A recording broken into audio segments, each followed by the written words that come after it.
మూలాల మీద దెబ్బ కొట్టాలనే మద్యపాన నిషేధం అమలు చేయాలన్నారు కోదండరాం.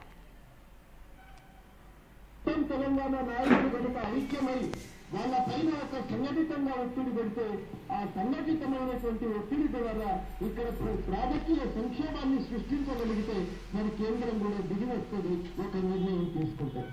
ఆ ఆలోచనతోనే ఇవాళ మనం ఈ సమ్మె చేస్తున్నాం. ఈ సమ్మె ప్రధానమైన ఉద్దేశం కేవలం ఉద్యోగస్తులు ఉపాధ్యాయులు మాత్రమే కాదు, కార్మికులు మాత్రమే కాదు, అన్ని వర్గాల ప్రజలు దీంట్లో భాగం కావాలి. మన యొక్క ప్రభుత్వ యంత్రాంగాన్ని ఆపాలి.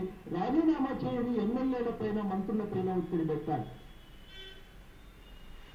తెలంగాణ ప్రజల చైతన్యానికి తలొగ్గే నాయకులు రాజీనామాలు చేసింది కానీ ప్రేమతో కాదని టీఆర్ఎస్ నేత ఈటెల రాజేందర్ విమర్శించారు. తెలంగాణ ఉద్యమానికి జనమే జెండా, జనమే ఎజెండా అన్నారు. సకల జనుల సమ్మెను విజయవంతం చేసి కేంద్రానికి తెలంగాణ దెబ్బ చూపించాలన్నారు ఈటెల.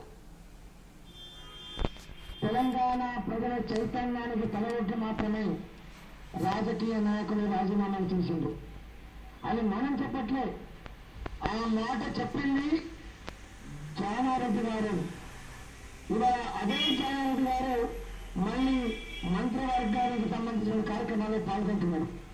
నేను అడుగుతా ఉన్న మంత్రులని, మా ప్రజల చైతన్యం తక్కువైనారు డ్యూటీలకు ఆదాయంగా, మీ చైతన్యం తక్కువై డ్యూటీలకు ఆదాయంగా తేల్చి చెప్పాల్సిన బాధ్యతలను మాత్రం గుర్తు చేస్తున్నా.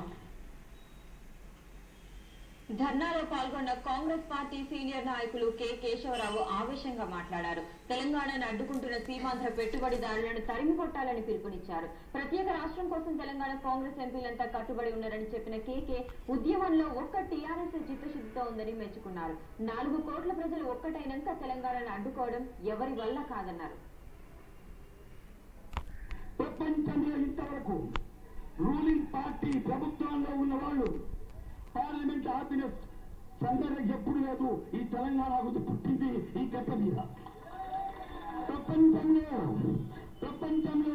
రూలింగ్ పార్టీలో ఉండి డిజైన్ చేసి మేము లోపలికి రాము, ఈ హౌస్ రాము అని చెప్పింది పుట్టింది ఈ గడ్డ మీద పెట్టిన వీళ్ళు ఇక్కడ తెలంగాణ ఎంపీలు అందరూ అన్ని పార్టీలు. మన పార్టీ నాకు నీకు అంటలేదు. చూడదు ఎవరంటే మన గడ్డ మీద ఉండి, మన భూమి మీద ఉండి ఇక్కడనే తిరిగి ఇక్కడ అడుక్కొని తినుకుంటూ వాళ్ళు మనకు వ్యతిరేకంగా మాట్లాడుతుంటే వాళ్ళ గురించి మాట్లాడుతున్నారే కానీ ఏమి చేస్తాడో దాని గురించి ఆలోచిస్తారా? వాళ్ళు చెప్తున్నానేమో మా సహనం కూడా ఒక అర్థుంది. సహనం కోడియకండి. కేశవరావు అయితే కాన్స్టిట్యూషన్ మాట్లాడినా ఒక లిమిట్ వరకే. అయిన తర్వాత ఖబర్దార్ ఈ ప్రజానికి ఉన్న తర్వాత వీళ్ళ హృదయాలు ఉన్న తర్వాత ఈ పోరాట పట్టిమున్న తర్వాత ఎవరితో భయపెడుతున్నాడు. ఎందుకంటే భూమి నాది, ఈ గాలి నాది, ఈ పూర్తి పని నాది. సుధాంబరం గారు ఒక మాట అన్నారు, కాంగ్రెస్ ఎప్పుడు స్టాండ్ తీసుకోలేదు. ఆయన చదువుకున్నాడో తెలుగున్నదో తెలియదో నాకు తెలియదు కానీ చెప్తున్నాను. 2001 లోపల పార్లమెంట్ కాంగ్రెస్ సిడబ్ల్యూసీ లోపల రెజల్యూషన్ పాస్ చేసింది. ఆయన నేనున్నాను తెలంగాణ కావాలా దాని చెప్పింది. సమైక్యాంధ్ర పార్టీలను సమాధి చేస్తేనే తెలంగాణ వస్తుందని టీఆర్ఎస్ నేత పోచారం శ్రీనివాస్ రెడ్డి చెప్పారు.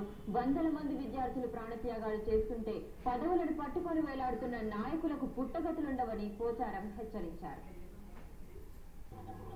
తెలంగాణ ద్రోహానికి పాటుపడుతున్నటువంటి ఏ నాయకుడు మట్టవని ఊలాడినా తెలంగాణ రాదు. తెగదెంపులు తెంపుకున్నప్పుడే తెలంగాణ వస్తుందని అందరూ గుర్తుపెట్టుకోండి. 700 మంది బిడ్డలు చనిపోయిన తర్వాత కూడా ఇంకా తెలంగాణ ఉద్యమకారుల జీవితాలతో చెలగాట మాడినటువంటి నాయకులకి పుట్టగతులున్నవన్న సంగతి కూడా గుర్తుంచుకోవాలి. ఢిల్లీకి మనం పోవాల్సిన అవసరం లేదు. ఢిల్లీ వాళ్ళకి పరిగెత్తుకొస్తారు మన దగ్గరికి 600 కేసులు ఎత్తుకుంటూ వస్తారు ఇట్లా లేకుంటా.